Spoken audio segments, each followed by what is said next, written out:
अस्सलाम वालेकुम नाज़रीन, जैसा कि हम सब जानते हैं कि जनरल ज़िया और परवेज़ मुशर्रफ का दौर मार्शल का दौर था और ये दौर बड़ा जुल्म सितम वाला दौर था। लेकिन हामिद मीर के मुताबिक जनरल ज़िया और परवेज़ मुशर्रफ का दौर इस दौर से बेहतर था। अब 6 जजेस के अलावा बाकी सहाफ़ी भी खत लिखने जा रहे हैं और इसके क्या नताइज होंगे, पहले हामिद मीर की गुफ्तगू सुनते हैं, फिर इस पर बात करते हैं। परवेज़ मुशर्रफ के दौर में काशिफ साहब पे भी पाबंदी लगी, मुझ पर भी पाबंदी लगी, लेकिन फिर भी उस वक्त हम ये इतनी घुटन नहीं थी, हम खुल के बात करते थे और अपना जो भी जज्बात का इजहार जो है वो कर लेते थे। और मुझे अच्छी तरह याद है, काशिफ साहब को भी याद होगा कि एक दफ़ा जब हम पर भी पाबंदी नहीं लगी थी तो हमने काली पट्टियां बांध के एक प्रोग्राम किया। अच्छा। अहमद फराज साहब के साथ, उसमें काशिफ साहब भी थे, तलत साहब भी थे। और अहमद फराज साहब को मैंने पूछा जी कि ये बताएं कि अगर जो है मालकान जो है वो हमारी आज़ादी के दुश्मन बन जाए तो हम क्या करें। तो उन्होंने कहा कि आपको फिर भी बात करते रहना चाहिए, और वो प्रोग्राम ऑन एयर गया। अच्छा।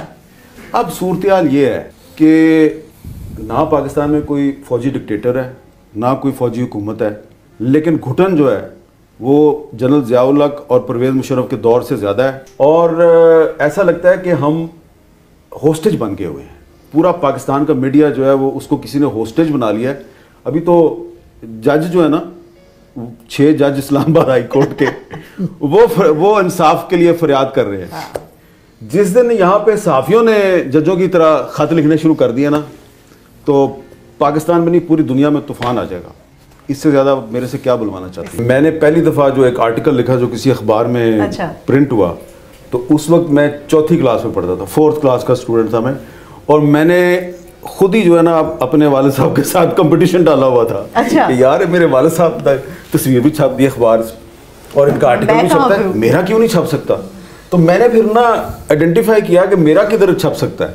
तो मैंने कहा चिल्ड्रन पेज एक आता है वहां पे। अच्छा, चिल्ड्रन पेज अखबार में। तो मैंने चिल्ड्रन पेज के लिए एक चीज लिखी, डाक में डाली, भेज दी, वो छप गई। ठीक है ना।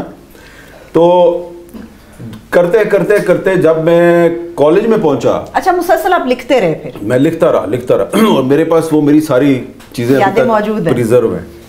तो जब मैं कॉलेज में पहुंचा तो मैंने मुशाहिद हुसैन साहब एडिटर थे दी मुस्लिम के, तो मुस्लिम इस्लामाबाद के, तो मैंने कैंपस डायरी लिखनी शुरू की। तो वो जनरल ज़ियाउल हक का ज़माना था, वो थी बड़ी पोलिटिसाइज्ड किस्म की। अच्छा।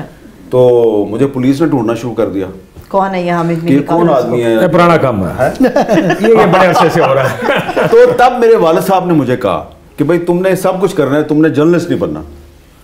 और मैं नहीं बाज आया, मैंने एक आर्टिकल लिख के डॉन में भेज दिया, वो उधर छप गया। तो फिर उन्होंने मुझे बड़ी सख्ती से कहा कि भाईजान ये जो है ना पाकिस्तान में ये मजाक नहीं है जर्नलिज्म करना। और मुझे नहीं था पता, but he was going through very tough times. अच्छा। तो उन्होंने अपनी मिसाल दी कि मैं तेरे सामने, तेनों नहीं पता मेरे ना की हो रहा है। अच्छा, मुझे पता ही नहीं था इनके साथ क्या हो रहा है, क्योंकि वो ज़ियाउल हक का जमाना था, अखबार में कोई चीज छपती नहीं थी, वालिद साहब हमें बताते नहीं थे। तो कुछ अरसे के बाद जब मैंने बीए का इम्तिहान दिया हुआ था, मैं गवर्नमेंट कॉलेज लाहौर में पढ़ता था, आमिर मतीन साहब भी वहीं पे थे, तो उनकी जब डेथ हो गई तो फिर मुझे रोकने वाला कोई नहीं था। तो मैंने फिर क्रिकेट छोड़ दी और मैंने एक अखबार में इश्तिहार आया था ज़रूरत बराए सब एडिटर्स, उधर मैंने एप्लीकेशन भेज दी, उन्होंने मेरा टेस्ट लिया, मैं पास हो गया, मैंने जनाब वो काम शुरू कर दिया। तो अगर मेरे वालिद साहब जिंदा होते तो शायद मैं जर्नलिस्ट ना बनता, जर्नलिस्ट ना, लेकिन मैं इसलिए बना कि शायद मेरा ये ख्याल था कि वो नहीं कर सके वो मुझे करना चाहिए। काशिफ अब्बासी अगर जर्नलिस्ट ना होते तो क्या होते? क्रिकेटर। आप भी क्रिकेटर होते? मेरा बड़ा शौक था क्रिकेट खेलने का। किस क्रिकेटर के साथ आपका शौक है कि आप एक टीम की हैसियत से उनके साथ खेलते अगर आप क्रिकेट में होते?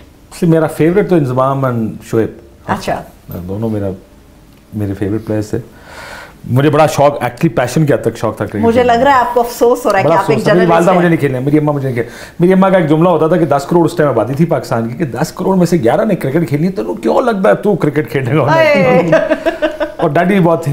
अच्छा। बहुत, बल्कि अभी आप जब बात कर रहे थे ना, अभी मैं 3 दिन पहले हम भाई इफ्तारी इकट्ठे कर रहे थे, तो उसने लंबे लंबे बाल रखे, मीर साहब जानते हैं उसको, वो भी बड़ा अच्छा क्रिकेटर है। अच्छा। वो फर्स्ट क्लास खेला हुआ, तो उसने बाल सफ़ेद भी किए हुए, तो उसकी बीवी बैठी, हम 4 मियाँ बीवी, मेरी बीवी बैठी।